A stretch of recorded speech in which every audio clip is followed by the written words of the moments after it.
This video demonstrates how to remove the cover of a Brooks or SafeLinks fire alarm and replace the battery. Firstly, and most importantly, we must turn off the external power source to the device at the mains. To identify whether the power to the device has been turned off, the green light will no longer be displayed. To remove the cover, locate the slot with the sticker underneath, which instructs us to push a screwdriver into the slot and push the cover away. So once we insert the flathead screwdriver, the locking latch will release, which will allow us to slide the cover away from the screwdriver in the same direction as the arrow marked on the cover. The cover should detach from the base, and now we can remove the old battery and replace it with a new 9-volt battery. Be sure to attach the terminals correctly, then insert the battery back into the device. We are now ready to secure the cover back onto the base.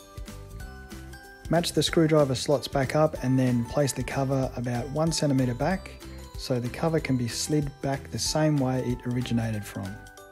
The release lock will click back into place and the cover will now be secured. We now need to turn the power back on and check whether the green light has reappeared.